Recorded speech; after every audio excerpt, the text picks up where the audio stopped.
প্রখ্যাত সঙ্গীত শিল্পী হেমন্ত মুখোপাধ্যায় তাঁর আত্মজীবনীতে লিখেছিলেন, সব জিনিসের মধ্যে সুর আছে। সুখ, দুঃখ, আনন্দ, বেদনা, হতাশা এর কোনোটাই সুরের আওতার বাইরে নয়। প্রচণ্ড আনন্দ প্রকাশটা ঠিক সুরে না হলে সেটা মিষ্টি না লেগে তেতো লাগবে। তেমনি দুঃখের কান্নাটাও বীভৎস লাগবে যদি না বিলাপটা সুরে সুরে বেরিয়ে আসে।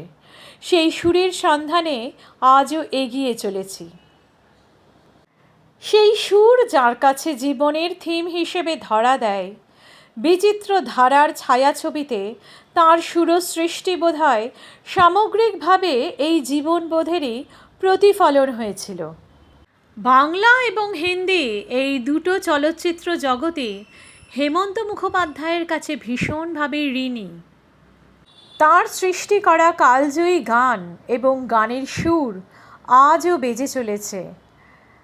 তিনি বলেছেন যে বিদেশি ছবিতে আবহ সঙ্গীত ছবির মুখ্য ব্যাপার হলেও আমাদের বাংলা ছবিতে সেই দিকে তেমন নজর দেওয়া হয়নি। সত্যজিৎ, ঋত্বিক বা তপন সিংহের কথা বাদ দিলে মূলধারার বাংলা ছবিতে বেশিরভাগ ক্ষেত্রেই এই বিষয়টি অবহেলিত ছিল। সেখানে ব্যতিক্রম ছিলেন হেমন্ত মুখোপাধ্যায়। হারানো সুর, সাপমোচন, জিঘাংসা, সপ্তপদী, দ্বীপ জেলে যায় এই ছবিগুলিতে গান একটা অন্য মাত্রায় চলে গেছে। তার সাথে আবহ সঙ্গীত। দ্বীপ জেলে যায় ছবিতে এই রাত তোমার আমার গানটি কালজয়ী গান। এই ছবিতে একটা শীষ ছিল। দ্বীপ জেলে যায় ছবিতে যে শীষের ব্যবহার করা হয়েছিল, বলা হয় সেই শীষটি হলিউডের প্রখ্যাত পরিচালক ডেভিড লিনের অস্কারজয়ী চলচ্চিত্র the bridge on the river কোয়াই, সেই ছবির আইকনিক কর্নেল বগি একটি শীষ দিয়েছিলেন। সেই শীষের সঙ্গে হেমন্ত বাবুর সুরারোপিত শীষের আশ্চর্যজনক মিল খুঁজে পাওয়া যায়।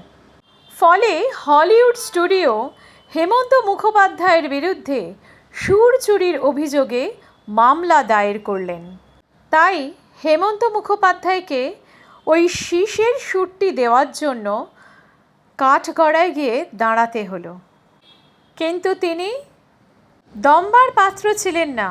যুক্তির সাহায্যে প্রমাণ করে দিয়েছিলেন যে তাঁর ব্যবহৃত শীষটি হয়তো হলিউডের সেই সুর দ্বারা সামান্য অনুপ্রাণিত, কিন্তু তা কখনোই অন্ধ অনুকরণ নয়।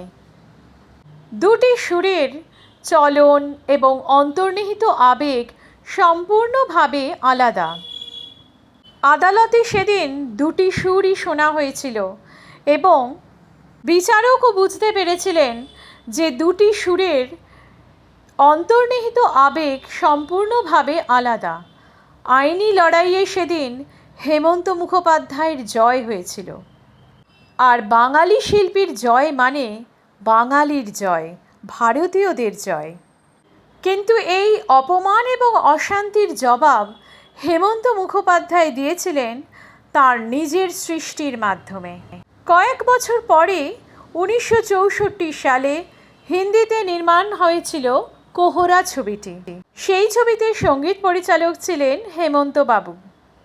দ্বীপ জেলে যাই ছবিটির বাংলা গানটি অর্থাৎ এই রাত তোমার আমার, এই গানটির হিন্দিতে তিনি রূপান্তর করেছিলেন, তৈরি করলেন ইয়ে নায়ন ড্যারে ড্যারে গানটি।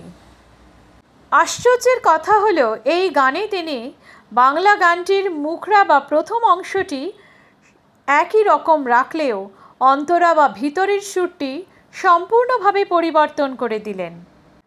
নিজের গানে একটা নতুন অন্তরা সৃষ্টি করলেন। নতুন সুর সৃষ্টি করে তিনি সারা বিশ্বকে দেখিয়ে দিলেন যে তাঁর সৃষ্টির ভাণ্ডার অফুরন্ত। নিজের গানের জন্য তাকে কখনো কোনো সুরের উপর নির্ভর করতে হয় না। এমনকি তিনি নিজের করা পুরনো সুরের ওপরেও নির্ভরশীল নন। তিনি সুরের জাদুকর, তিনি সুর সৃষ্টি করতে পারেন। তাঁর এই অসামান্য কীর্তি চলচ্চিত্র এবং সঙ্গীতের ইতিহাসে লেখা থাকবে। প্রবল ব্যক্তিত্ব সম্পন্ন শিল্পী হেমন্ত মুখোপাধ্যায় সেদিন দেখিয়ে দিয়েছিলেন সকলকে যে তিনি অবলীলায় যে কোনো সুর তৈরি করতে পারেন। তার জন্য তাকে বিদেশি সুর ধার করতে হয় না। এই অসামান্য শিল্পীর কালজয়ী সৃষ্টি অমর হয়ে থাকবে। দ্বীপ জ্বেলে যায় ছবিটির গান এবং সুর দর্শকদের মনকে উদ্বেল করে তোলে আজও।